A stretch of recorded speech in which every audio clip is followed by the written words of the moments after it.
Kagurabachi Chapter 104 was peak.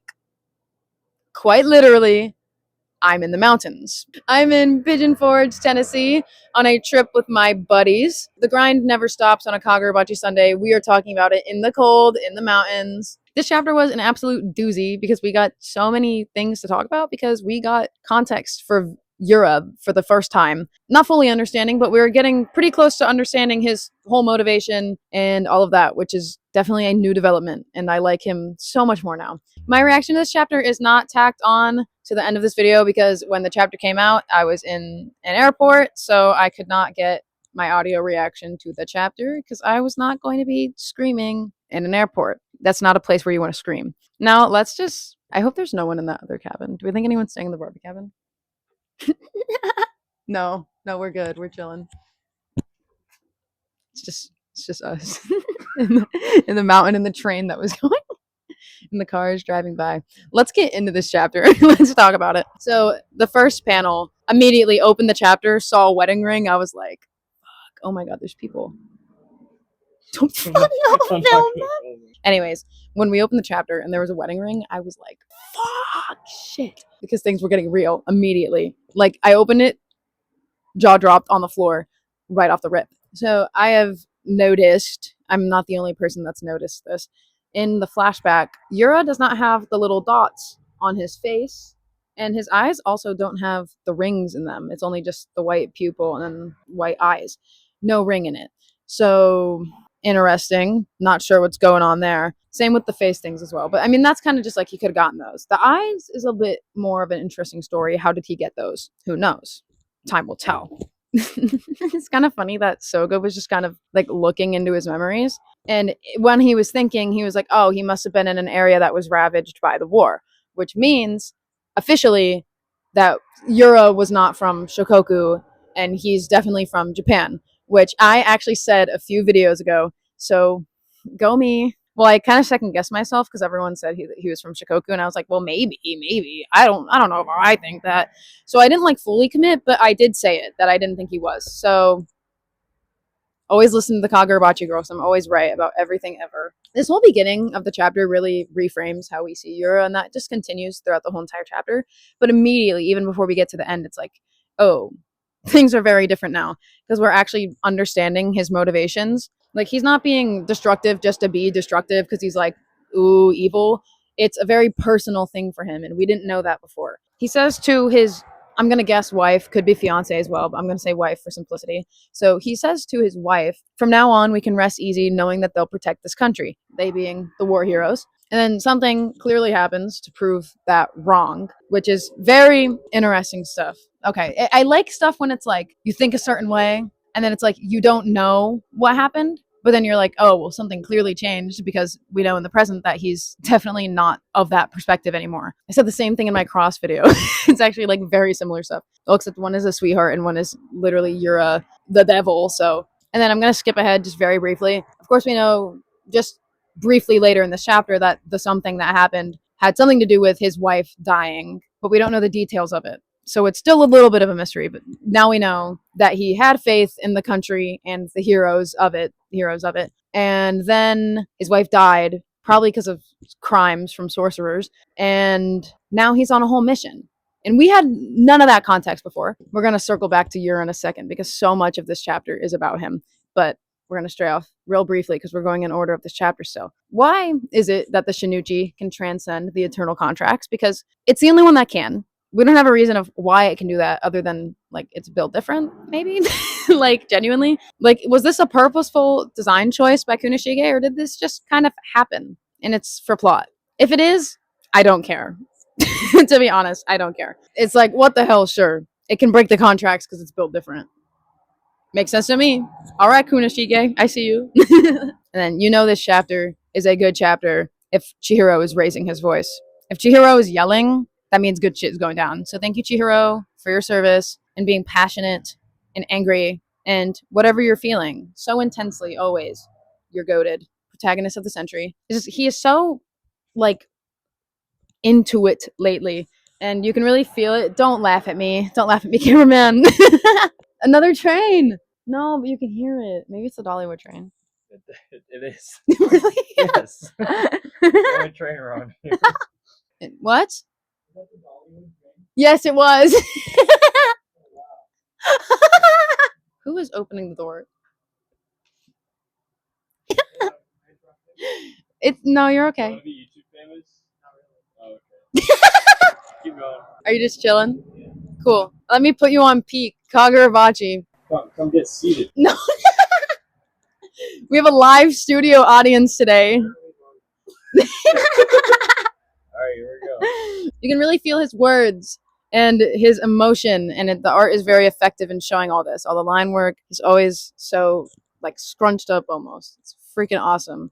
I love you, Chihiro. Yura telling Chihiro that the Hashaku have only made what is it? What's the term? Minimum sacrifices in order to wield the Shinichi is so funny. That's absolute bullshit. He literally used Kiora as a test dummy in a closed space with so many people, and then he literally took hostages that only get released if the people. Now I'm trying to think of how to word this. If the people that have hostages taken for them. Does that make sense at all? Live studio audience, does that make sense? So there's hostages, right? The people that the hostages are tied to. There we go.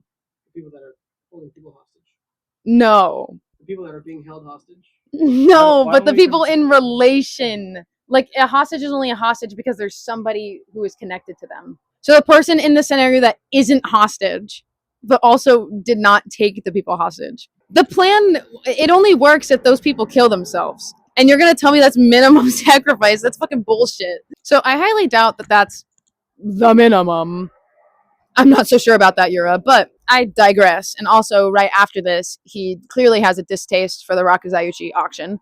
So it makes sense that he would use Kiora as a test dummy and therefore the people inside of the building as well, because they're bad people.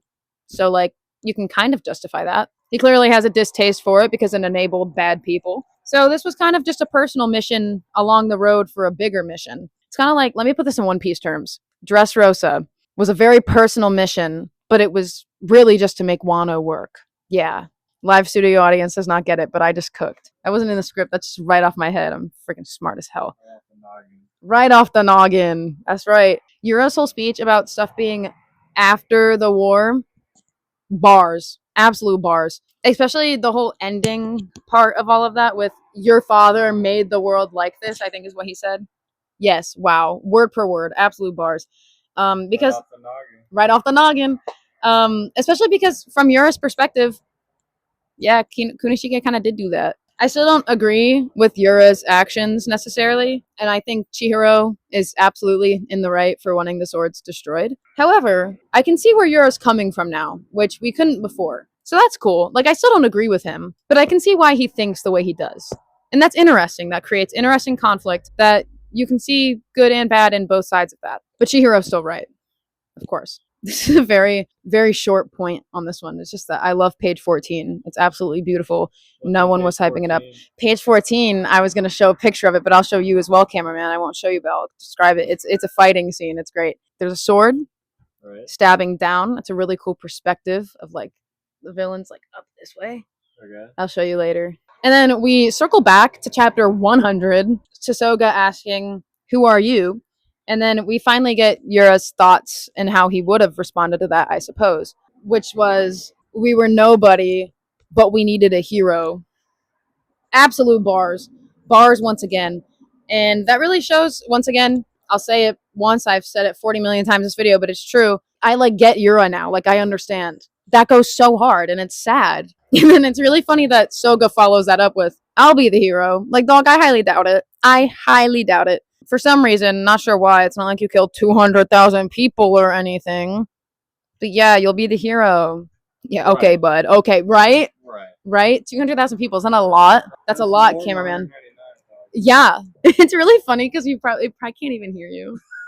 So I'm just, like, talking like schizophrenic Jimmy Fallon. Do you know that meme? Yes. That panel, the way end, where Yura is floating in the air. First off, it's giving Gojo. But second, that's cool as fuck. But also, Terrifying. Like gorgeous art, terrifying outcome. Soga is fully taking over Yura's body now, which is terrifying. Love that for us, guys. Next week's gonna be so fun, so fun. Family reunion upcoming. We'll get there in a second. So Yura's being taken over. The Shinuchi is being unsheathed for the first time. Japan will be no more. Yikes. What goes on in this anime? Right now, crazy stuff. Okay, Actually, I crazy can stuff. see. Does this thing have an anime yet? Or is it- Not yet, but it Oh, will manga, like, manga. yes, it's gonna be so good. Yeah, so Shinuchi's being unsheathed. That's bad. Cameraman, live studio audience, for context, that's really bad. That's really bad. This sword being unsheathed. It's really bad. So the chapter is over, but we still have a lot to unpack here. Because we still don't have the full picture yet, like I've said, but I can say with confidence that we understand Yura's frustration and his motivations now. New things happening. That's cool. I'm still not exactly sure how wielding like the deadly nuke sword fixes things at all. Like I suppose it's to bring order, like he said. So to have a force like that with the sword to bring order to lower crimes like that happening, like the Rakuzaiuchi, for example, in concept makes sense. But at what point does Yura just become a hypocrite? I guess I suppose that is maybe the point, is that these things kind of happen in cycles. Because Yura is against these things, but then again, he made his own criminal group and they're different, but are they really? He mentions the defenseless, implying like, oh, like he wants to defend the defenseless. But then he recruited literal children and molded them to the point where they will die for his cause. That doesn't sound very bring order heroic to me.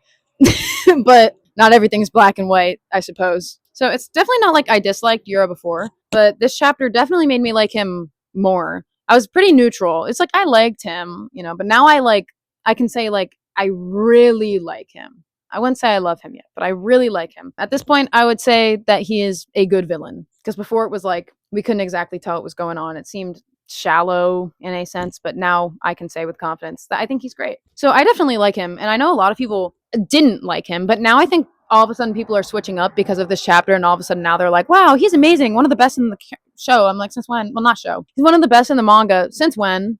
The switch up's crazy. Like a lot of people didn't like him because his motivations were shallow, but I don't really think it's fair to judge something like that when we clearly did not have all the context. Like it obviously wasn't going to stay like that forever. So you guys are silly.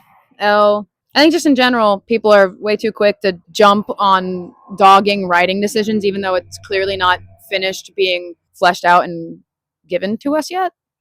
I don't know. That rant's done. Rant over. I'm done calling people stupid. It's not very nice of me, is it? No. Cameraman's nodding no. I didn't say stupid. I did now. But don't nod. If some time passed between the first flashback by live camera audience, oh, you're going over there. She's taking pictures. So if some time passed between the first flashback with Yura's wife and then the second flashback where she's dead, there is a chance that we could possibly consider that Yukisada is possibly Yura's kid. Jaw dropped behind the camera. Is that right? I'm just saying the timing lines up. Yep, because the war ended 18 years ago. He's 17. So if like a year passed, he could have been like a baby when she died. Are you locked out?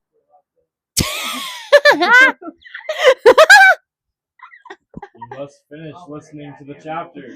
Granted, I don't think he is, but they look a lot alike. Like they look a lot alike. However, I don't think Yukisada would be like call Yura by his actual name if he was his father. He blew us a kiss. But I think they might be related in some type of way, like cousin, nephew. I don't fucking know, something. Or hear me out. It's definitely not true, and I'm not taking this seriously unless I turn out right somehow. And then you can bring this up and like, oh, I was the first to say it, and I was right. Because I'm not going to stand on this hill because it's really stupid. What if Yukisada was a clone? Hear me out. Because he can regenerate all funky and shit, so he's clearly not normal anyways. So like, it's not completely out of the picture. Seems a little advanced for Kagurabachi, but you never know. Lots of weird shit going down. I'm not gonna die on that hill though. Definitely not dying on that hill because it's definitely stupid.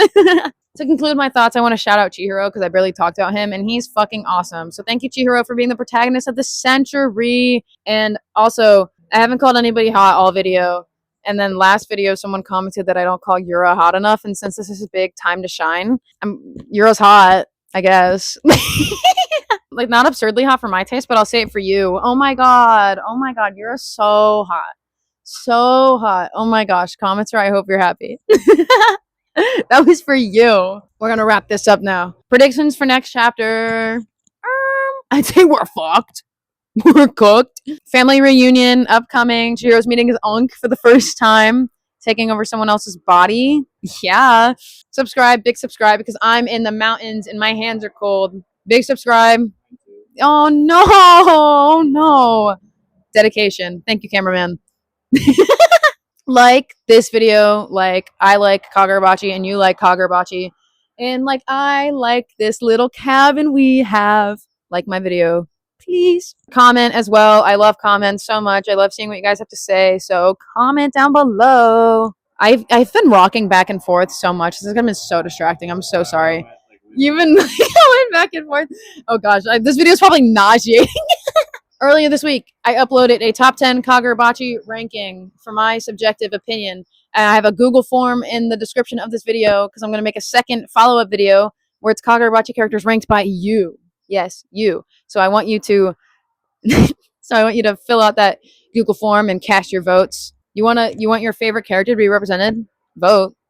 Yeah, it's a competition. Treat it like one. Thank you so much for watching the mountain special, the Smoky Mountain special. Thank you so much. Bye bye. You want to be in here when I address the nations? It's okay. No? It's okay. Okay. We can keep it a little surprise. Yeah. People are like, who is the cameraman? Guys, find out on twitter.com. No. Shout out to the Natsuki and Aruha Nation, population me. I love them and I miss them so much. They're both so hot. They're dying on the floor somewhere right now, cameraman. They're so dark. I know. But they'll live. Okay. Right now they're dying. Oh, that's dark. Yeah, I miss them. Urination, you won this week. I never addressed the urination. You won. Congrats. I've got clapping. Clapping. Live studio audience is very The cameraman is congratulatory. the audience now too. Thank you so much, Urination. You did it. Yes.